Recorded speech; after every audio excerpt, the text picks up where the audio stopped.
Waalaikumsalam warahmatullahi wabarakatuh. Ibu, sebelumnya terima kasih atas kesempatan dan waktunya bersedia diwawancara dalam tugas demonstrasi kontekstual pengambilan keputusan dalam program Guru Penggerak. Sebelumnya izinkan untuk Ibu bisa memperkenalkan diri dulu. Silakan. Terima kasih. Assalamualaikum warahmatullahi wabarakatuh.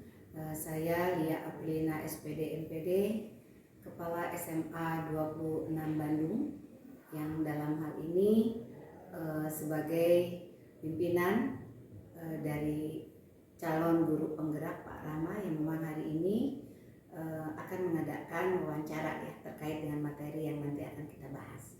Terima kasih. Terima kasih Ibu. Selama ini bagaimana Ibu mengidentifikasi kasus-kasus yang merupakan dilema etika atau rujukan moral, atau pernah atau tidak dalam rentan waktu 1 tahun ke belakang selama Ibu menjadi kepala sekolah di SMA 26 itu menemukan sebuah kasus dilema etika atau rujukan moral? Sebetulnya dalam dinamika memimpin ya, tentu saja kita tidak mungkin kalau tidak mengalami hal-hal yang sifatnya berbentuk konflik ya. Konflik itu kan ada yang negatif-negatif, positif-negatif dan sebagainya.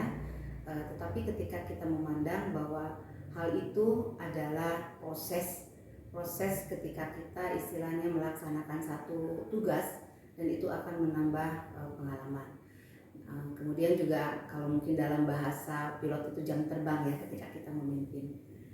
Kemudian yang tadi dikatakan apakah pernah mengalami masalah ataupun kasus ya yang berkaitan dengan dilema etika juga rujukan moral, tentu saja itu pernah terjadi. Tapi ya selama ini ya alhamdulillah semuanya juga bisa diselesaikan. Dalam mengambil keputusan, terutama kasus-kasus di mana ada dua kepentingan yang sama-sama benar atau disebut dengan dilema etika atau sama-sama mengandung kebajikan, bagaimana Ibu menyikapinya atau bagaimana langkah Ibu dalam mengambil keputusan tersebut? Ya, sebetulnya begini, pernah kita menemukan ada dua kegiatan, dan ketika kita memandang bahwa dua kegiatan tersebut juga penting kita laksanakan. Kita ambil contoh, ada satu kegiatan yang berkaitan dengan pelaksanaan asesmen, kemudian atau semacam tes gitu ya, tes atau ujian lah. Di sisi lain juga pada waktu yang hampir bersamaan juga ada kegiatan di kesiswaan. Nah, kegiatan tersebut itu melibatkan memang banyak orang juga.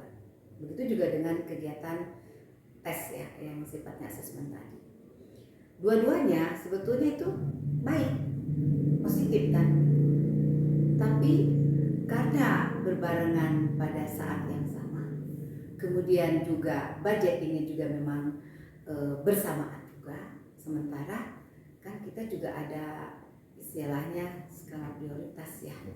Segala sesuatu juga istilahnya harus diperhitungkan apakah kegiatan-kegiatan ini dengan waktu yang sama itu bisa berjalan atau tidak. Nah, ternyata ujung-ujungnya kan tidak bisa. Harus memilih salah satu. Nah, kita identifikasi.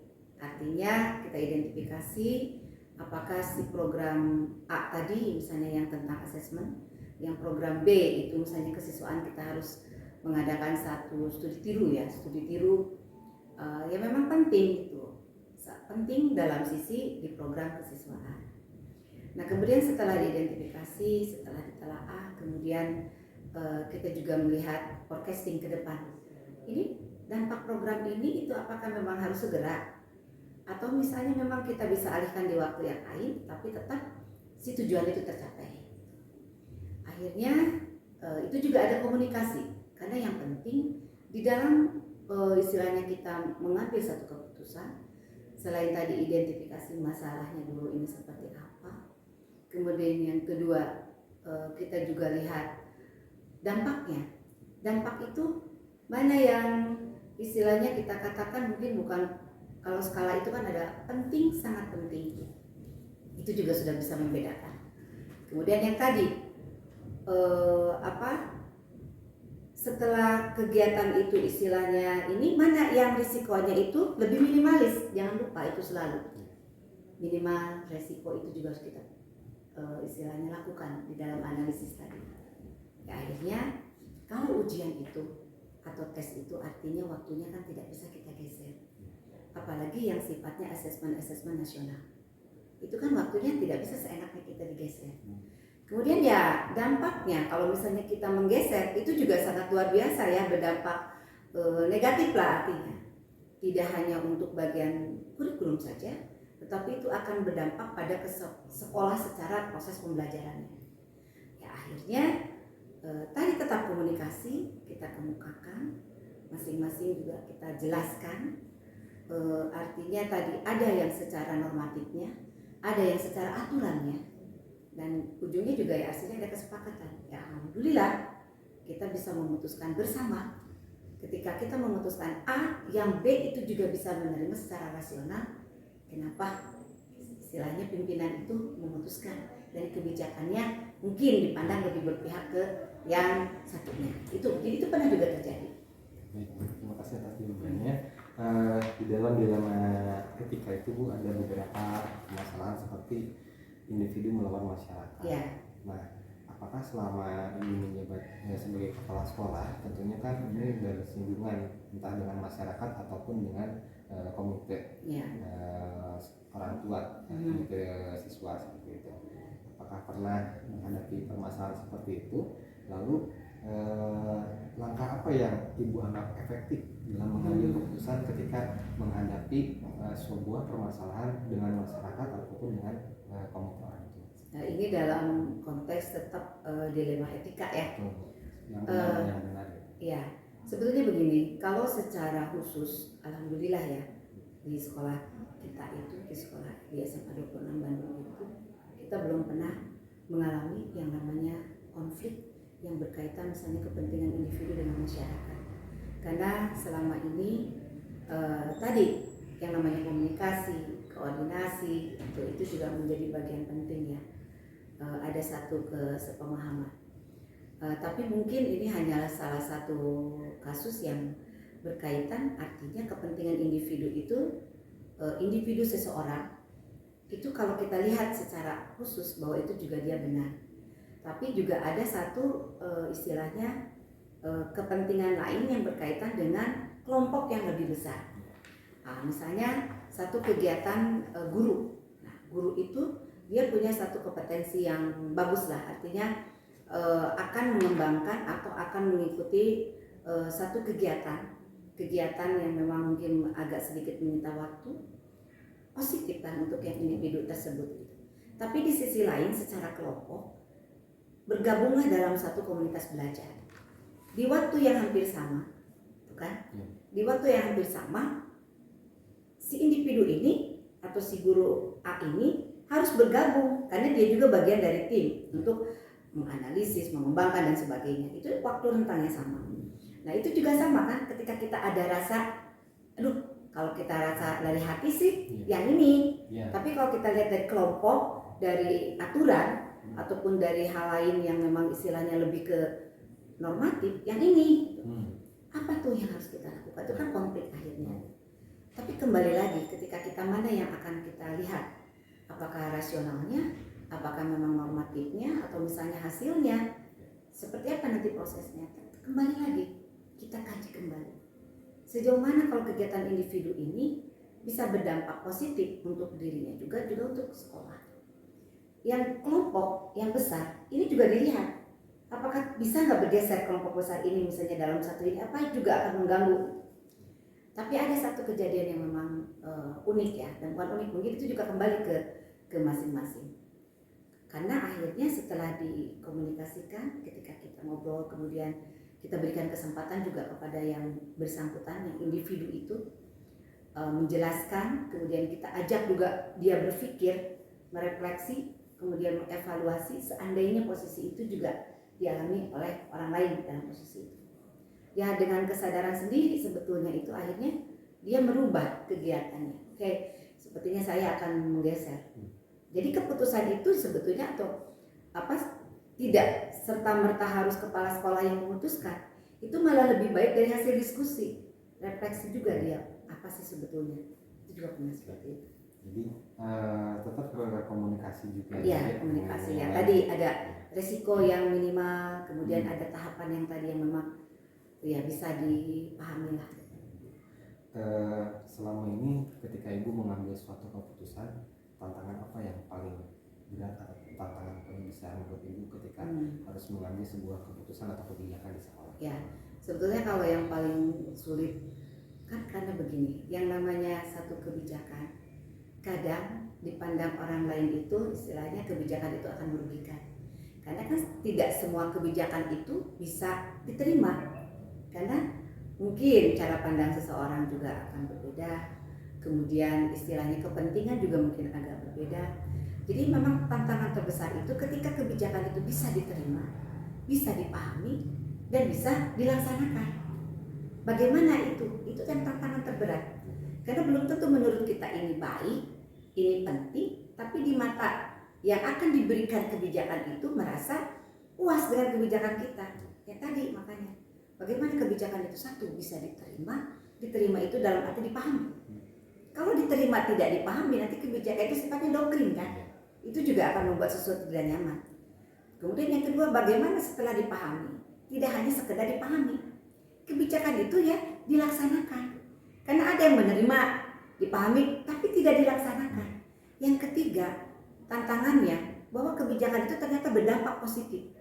Itu juga sama. Apakah kebijakan kita itu nanti akan berdampak positif seperti yang kita bayangkan?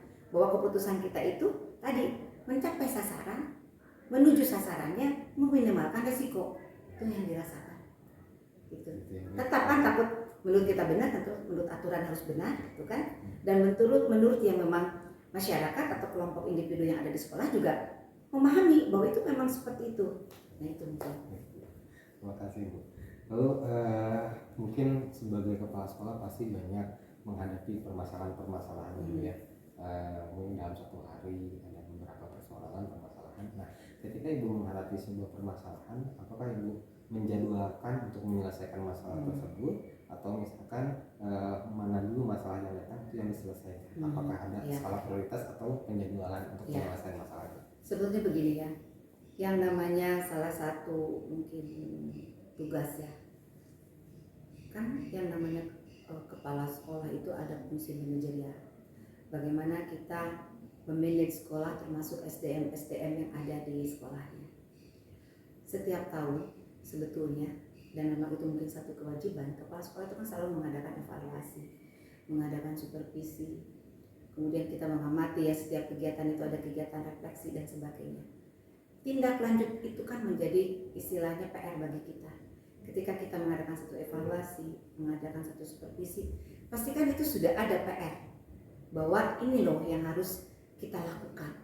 Nah PR itu kan artinya berdasarkan tadi identifikasi masalah itu kan sebelumnya, itu yang akan digiring kepada istilahnya program-program yang sifatnya akan kita lakukan dalam bentuk pembinaan.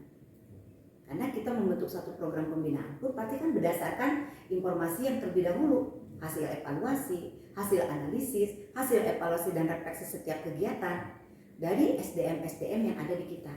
Ada ternyata kelemahan misalnya dari rekan-rekan pendidik dan tenaga kependidikan itu misalnya di bidang kecakapan dia di dalam pengelolaan proses pembelajaran atau di metode pembelajarannya atau bagaimana kemampuan istilahnya membangun komunikasi ya, keterampilan sosialnya, kan itu PR. Nah itu yang kita jadwalkan kira-kira kapan. Bisa sebetulnya lewat pembinaan itu bisa kita dalam satu bentuk kegiatan, kan kegiatan bisa kita bentuk. Apakah dengan IHT atau dengan apa, atau dengan training atau dengan apa. Maksudnya kan tetap kita jadwalkan. Tapi di balik itu, yang kita hadapi itu kan manusia, individu. Pasti dia itu punya hal yang sifatnya pribadi ya. Nah, hal-hal yang sifatnya pribadi itu kan tidak mungkin kita jadwalkan. Mungkin terjadinya tiba-tiba. Mungkin terjadinya masalah konflik. Nah, berarti itu adalah hal tertentu juga yang memang tidak serta-merta bisa terjadwalkan. Kecuali kalau kita istilahnya berkomunikasi itu sudah dijadwalkan dengan ibu ini pengen ngobrol nih bagaimana perkembangan, itu bisa juga. Tapi tadi ada yang memang tiba-tiba ada masalah hari ini juga orang, atau ternyata kita menemukan satu permasalahan yang melibatkan banyak orang, itu kan sifatnya sedentar. Tetap tidak bisa kita tunda, ada skala prioritas, segera, tuntas, selesai tanpa ekses. Terima kasih Ibu.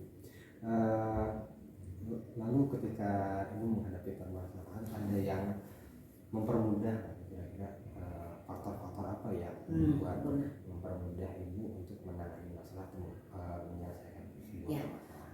Sebetulnya gini ya, ketika kita menyelesaikan masalah dan masalah itu istilahnya akan cepat teratasi, yang paling penting ketika kita mengidentifikasi masalah tersebut, itu informasi yang kita dapatkan itu adalah valid.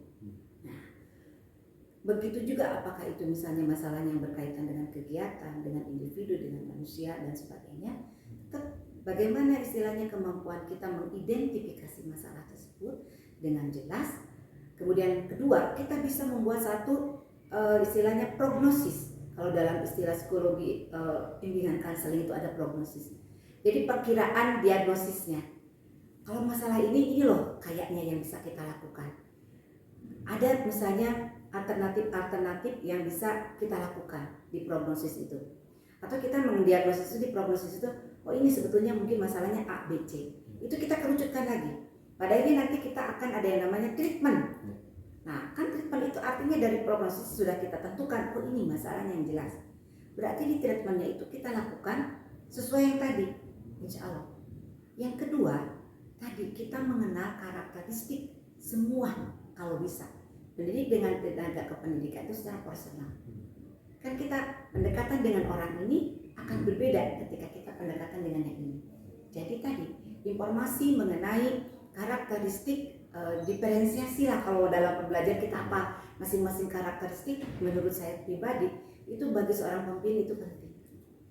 Tadi yang ketiga tetap bagaimana kita membangun komunikasi. Kan kalau orang sudah merasa didekati, dipahami apa pun masalah yang berat pun ketika kita akan memukakan satu kebijakan pun ya sama-sama seperti itu. Yang tadi semua istilahnya yang akan kita putuskan atau yang apa ini ya harus ada forecasting.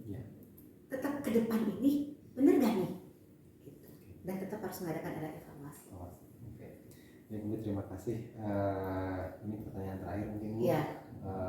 Kira-kira pesan Ibu untuk para calon guru tunggal ataupun ya calon pemimpin ya sebuah kebijakan atau pesan pengalaman yang punya untuk para guru penggerak. Ya, kalau mungkin secara pribadi ya itu fitrah manusia sebetulnya kita diberi kesempatan untuk selalu menambah ilmu ya, selalu haus akan pengetahuan, selalu ingin istilahnya memperbaiki apa yang ada dalam diri kita.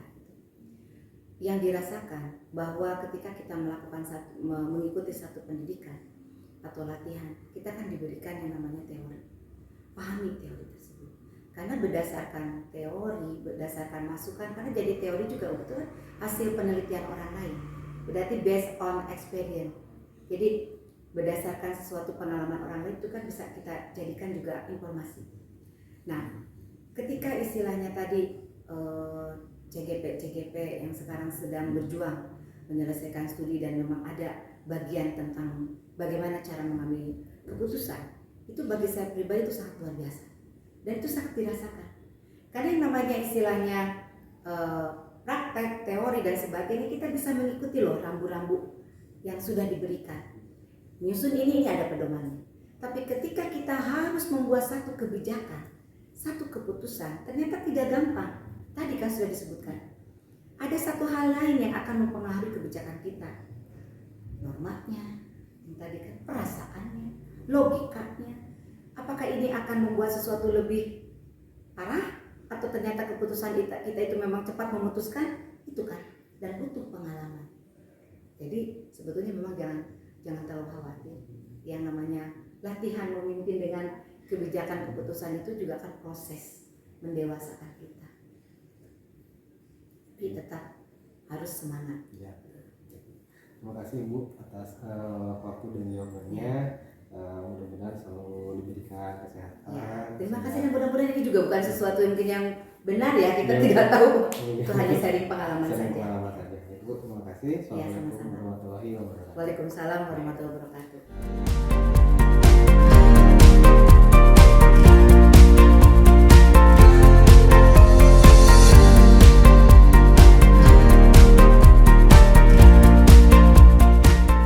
Assalamualaikum warahmatullahi wabarakatuh. Waalaikumsalam warahmatullahi wabarakatuh. Apa kabar, Bapak? Alhamdulillah sehat, Alhamdulillah ya. tetap semangat ya. Tetap semangat, Pak. Ya. Pak Herman bisa memperkenalkan diri dulu, nama dan sekolahnya. Oke, terima kasih. Bismillahirrahmanirrahim. Assalamualaikum warahmatullahi wabarakatuh.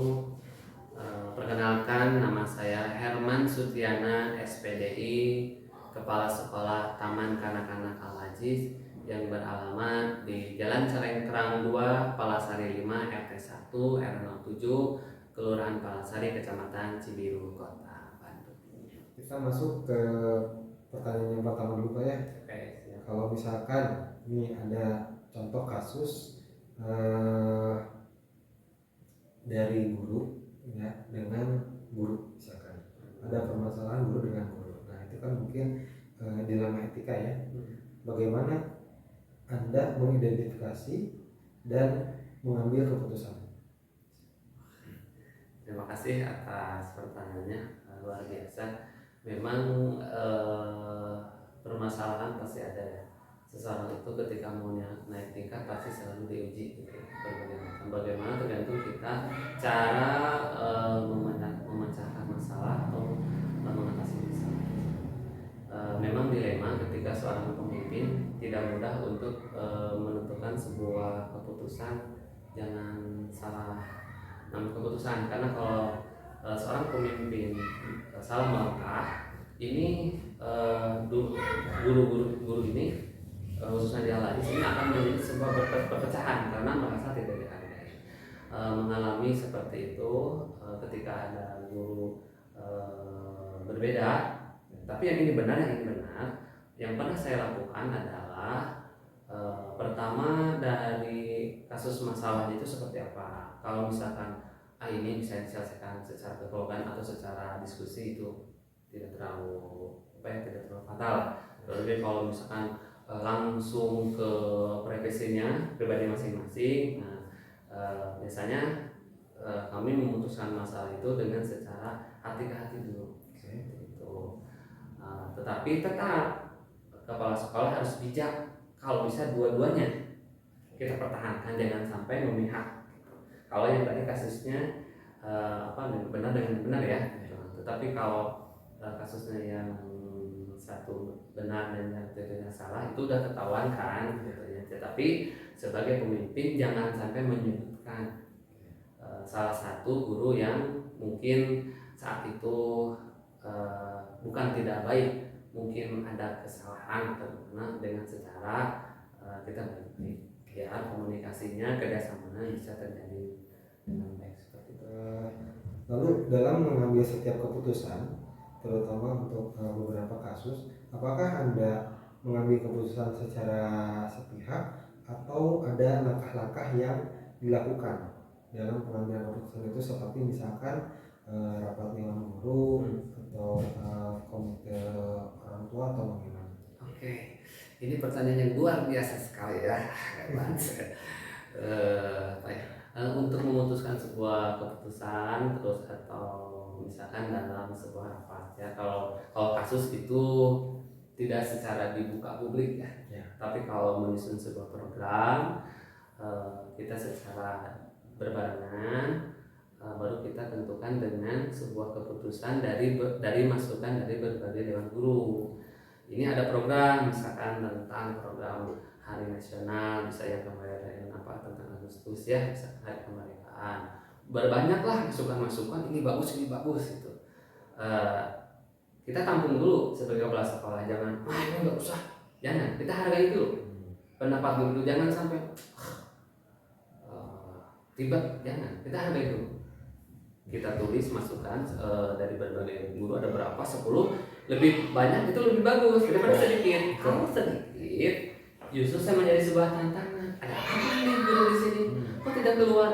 Makanya saya gali. Maka ada sebuah tantangan bahwa kami sebagai kepala sekolah menantang ibu guru harus mengeluarkan sebuah pendapat karya yang bisa dibanggakan. Jadi untuk menentukan dari sebuah pertanyaan bagaimana langkah-langkah yang diambil, yang pertama kalau program ya masalah dalam program kami diskusikan dulu, tetapi saya memaparkan dulu ini program yang akan dilaksanakan di Al-Aziz ini bulan ini ada ini hari kemerdekaan.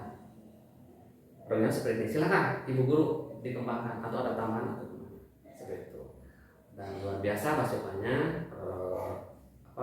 berbeda-beda, tapi ini bagus gitu. Nah, setelah ada keputusan, ada nota rapat ya, itu dicatat, evaluasi yang kemarin dibahas bersama-sama dengan ibu guru, apakah terlaksana atau tidak. Ketika terlaksana berarti alhamdulillah kerjasama baik. Tetapi kalau tidak terlaksana, kita evaluasi, ada apa sih kekurangannya. Jangan mencari siapa yang salah, enggak. Kita evaluasi apakah ini terlalu memberatkan atau ribet atau gimana. Nah, sehingga yang tadinya agak kesulitan atau gimana bisa terpecahkan. Selanjutnya hal-hal apa saja yang selama ini Anda anggap efektif dalam pengambilan keputusan pada kasus-kasus dilema etika. Jadi misalkan ada suatu kasus yang mengharuskan Anda mengambil keputusan secara sendiri dan secara cepat, kira-kira yang Anda anggap efektif itu seperti apa untuk menyelesaikan kasus tersebut? Oke. Wah, teman-teman, ini pertanyaan luar biasa. Sampai saya merinding nih pertanyaannya. Saya coba untuk menjawab ya, tetapi sesuai dengan pengalaman ya. Bukan hanya sebatas teori. Kalau teori kadang di lapangan berbeda. Nah, ketika saya harus mengambil sebuah keputusan, ketika saat itu harus selesai, memang ada pernah. Tetapi ketika mengambil keputusan ini, saya tidak saat itu juga, tetapi lihat dulu sebagai contoh. Boleh ada contohnya? Misalkan kasusnya kalau dari dulu alhamdulillah sih bisa diselesaikan ya, karena ada selalu evaluasi, setiap hari selalu ada evaluasi. Ketika masalah itu di orang tua di siswa, ini ada miskomunikasi. Saya tidak bisa semata-mata langsung memutuskan saat itu, nggak bisa. Saya harus evaluasi dulu kasusnya dari mana, awal mulanya saya tanya dulu dengan wali kelas saya. Seperti itu. Ketika sudah ada bahan permasalahan, titik masalahnya seperti apa, baru saya tanya ke orang tua. Tapi bukan orang tua yang bersangkutan. Boleh dikatakan temannya orang tua di kelas itu ya. Tanya. Nah, lalu tanya lagi ke orang tua yang di luar kelas tersebut. Setelah itu baru saya tanya ke siswa, tapi bukan siswanya yang mungkin bukan masalahnya itu, bukan, ke temannya saya ngobrol gitu. Nah, setelah itu baru saya diobrolkan dengan ibu guru, ternyata seperti ini. Nah, masukannya seperti apa? Apakah sama sesuai atau tidak? Ketika sesuai, barulah di situ saya memutuskan. Nah, ketika memutuskan, orang tua itu tidak mau ke sekolah karena mungkin malumlah nama orang tua ya. Saya mengambil keputusan sendiri datang, ditemani oleh ibu guru. Nah, di situ saya memutuskan keputusan kepala sekolah harus bijak. Pertama, ambil masanya seperti apa. Ketika orang tua tetap dalam keputusannya, boleh dikatakan egonya ya, langsung kepala sekolah memberikan sebuah kebijakan. Kalau mau mengubah aturan silakan, kalaupun tidak mau ya silakan. Mungkin mohon maaf. Jadi itu ada pilihan. Ada sebuah, kita harus bukan galak, tegas juga. Ketika orang tua di sini tidak mau mengikuti aturan sekolah, ya maka silakan mau dilanjut atau mau keluar. Kalaupun mau ikut aturan, silakan datang lagi atau kita secara keluar. Karena metode visi misi lembaga kami itu berbasis keluarga. Jadi semuanya kita ada berbasis keluarga, tidak ada saya kepala sekolah, itu guru, ini orang tua. Jadi semuanya sama-sama. Jangan sampai ada miskomunikasi. Jadi kalau bisa saya simpulkan bahwa cara yang efektif dalam mengambil keputusan tetap musyawarah keluarga. Biar tidak ada miskomunikasi itu. Lanjut Pak. Pertanyaan selanjutnya, dalam selama ini ketika mengambil keputusan, tantangan terberat apa saja sih yang sedang Pak Herman hadapi gitu untuk mengambil keputusan? Ini pertanyaan yang luar biasa ya, yang saya baru dengar ini. Mudah-mudahan menjadi sebuah menambah wawasan saya sebagai kepemimpinan ya. Memang sebetulnya tantangan itu banyak ya, tapi diantaranya tantangan itu sedikit-sedikit kita bisa lalui kalau memang yang pertama intinya kita jangan sampai miskomunikasi. Jadi tantangan yang terberat itu kalau miskomunikasi ya. Karena kalau miskomunikasi ya sudah, saya bilang A tapi yang orang lain menyampaikannya jadi B gitu, saya bilang gini gitu. Nah jadi ketika miskomunikasi ya langkah yang saya lakukan gitu ya, tantangan itu pertama ketika orang tua tersebut tidak, misalkan ambil kasusnya orang tua ya. Kalau guru mah bisa lah ya. Ambil contoh aja ya, bagi orang tua siswa. Orang tua siswa itu tidak pernah hadir, hampir rajin, tapi tiba-tiba tidak pernah hadir. Nah,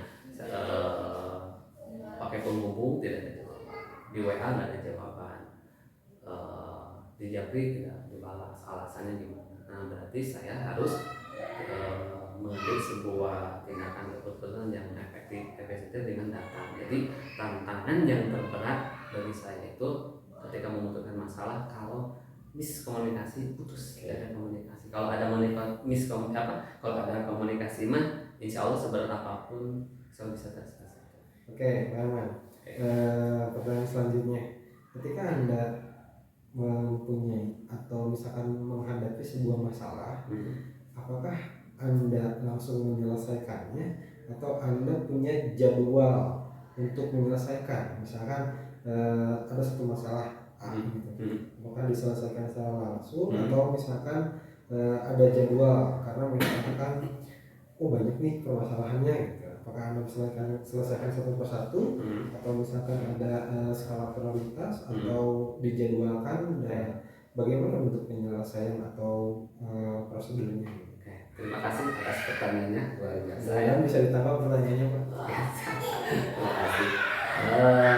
Jadi saya kembali lagi bahwa tetap saya mau mengambil keputusannya tidak sedikit ya, tetapi tergantung dari masalahnya. Kalau masalahnya hanya saat itu, orang tua yang konsultasi, ada yang tidak senang, langsung ke saya, langsung saat itu saya selesaikan. Tetapi kalau tidak melalui saya sampai ke guru ke saya, itu ada jeda waktu. Tapi kalau langsung, saya langsung selesaikan saat itu. Jadi orang tuanya berhadapan langsung. Nah, kalau satu orang, jadi yang tadi seperti langkah-langkah saya ngambil dulu cari dulu pokok permasalahan seperti apa. Tapi kalau sempat yang pernah saya alami ngambil keputusan itu kalau banyak,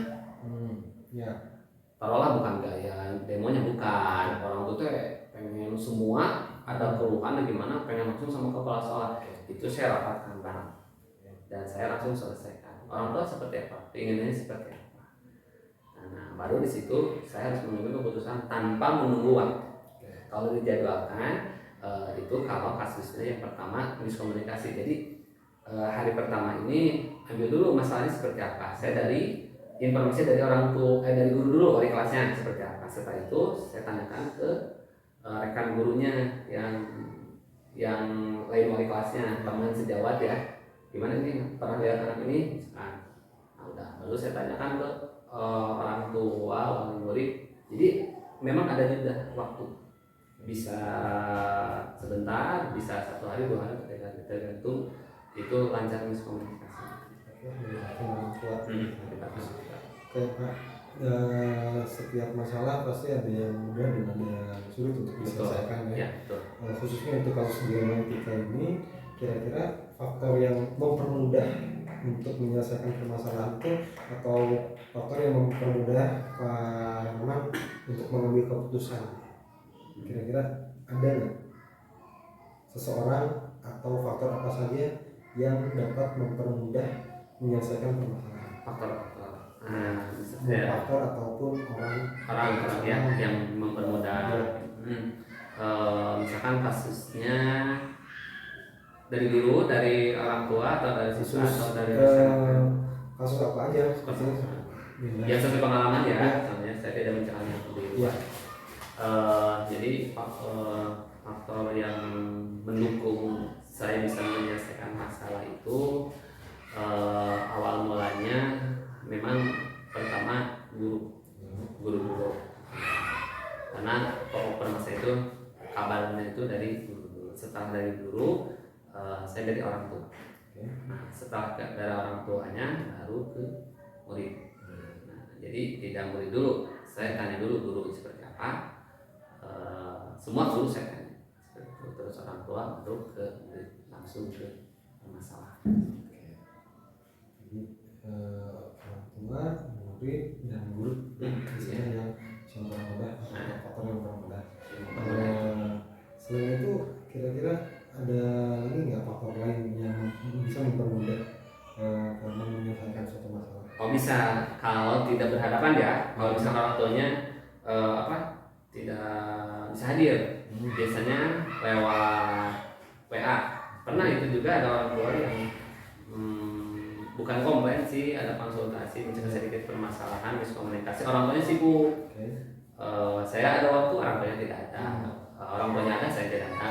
Akhirnya dengan menyelesaikan masalah pertama melalui WA dulu secara singkat atau via telepon, tapi itu juga secara singkat biar tahu permasalahannya. Saya yang dimaksud orang tua seperti ini, terus saya gambarkan sedikit dan lebih jelasnya kita janjian hari itu. Faktor lainnya berarti media ya, apa ya, media komunikasi kan? Media komunikasi ya, handphone atau. Lalu pernah nggak ada demo atau penolakan dari orang tua?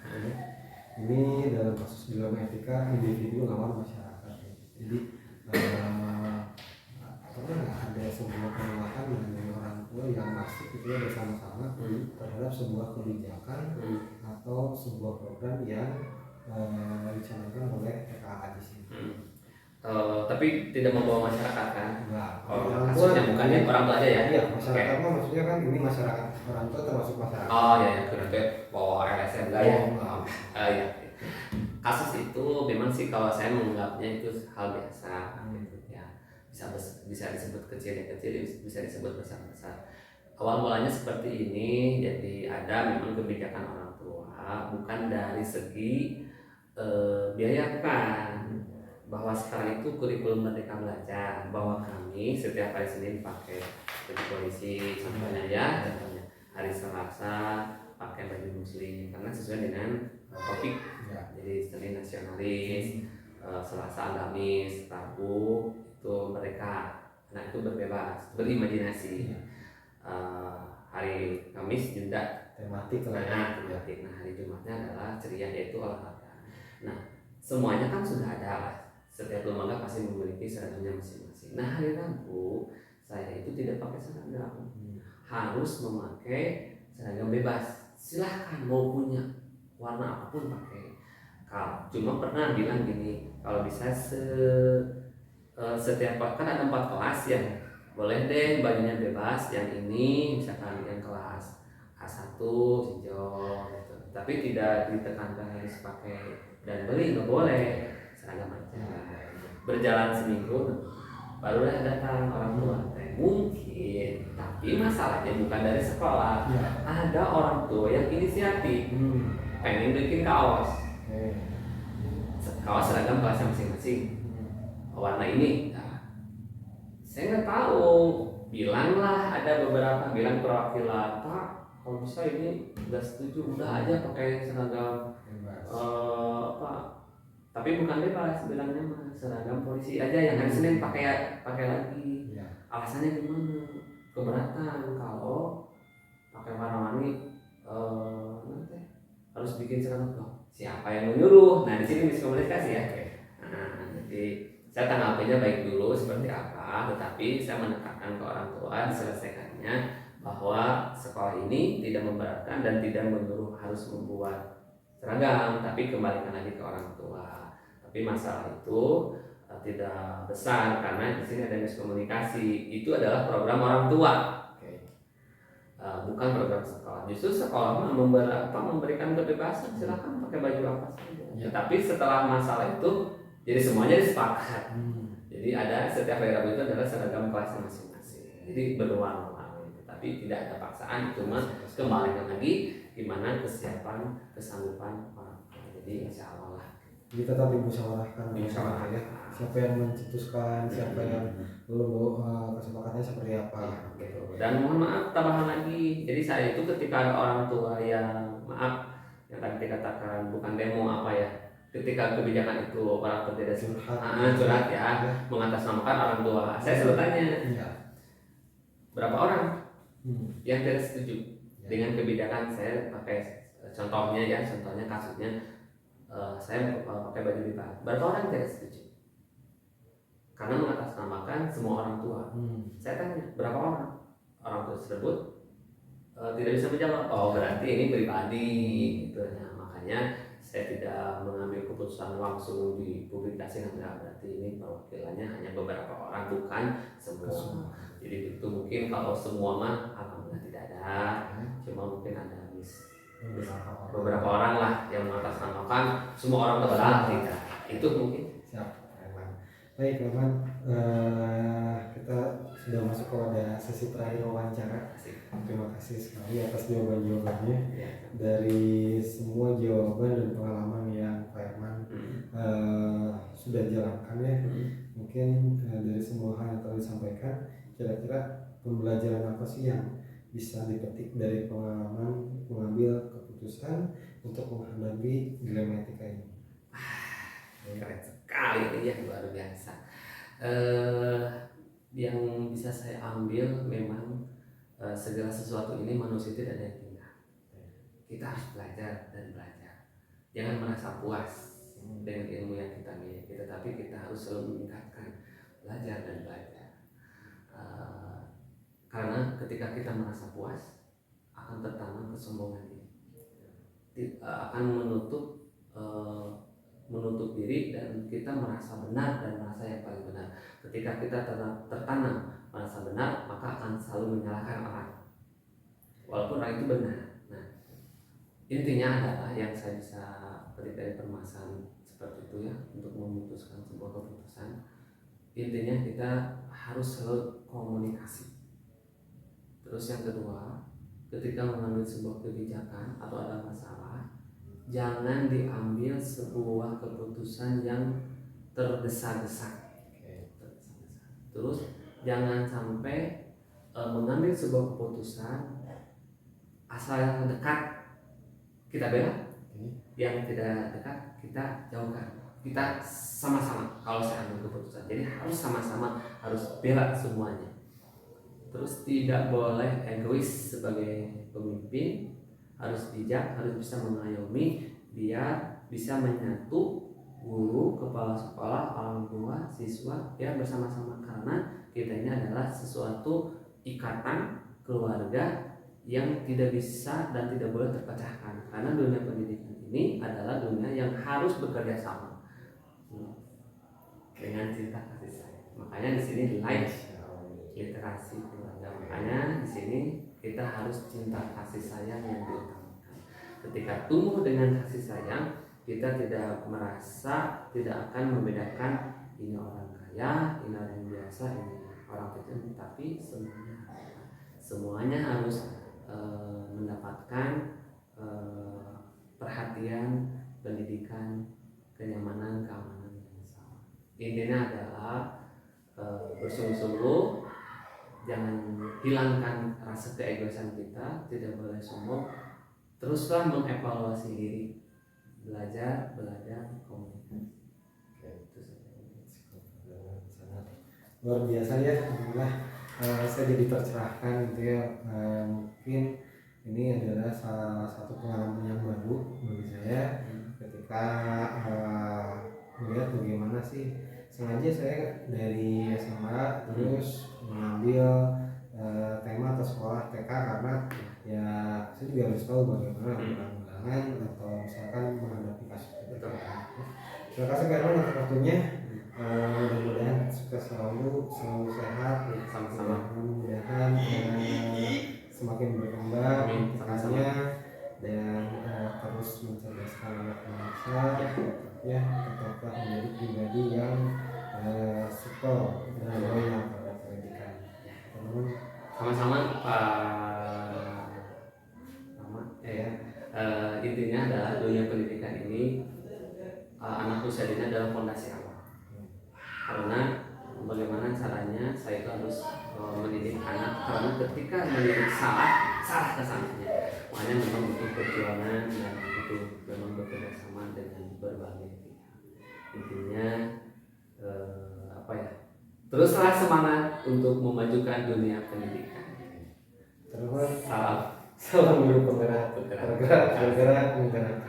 Ya, assalamualaikum warahmatullahi wabarakatuh.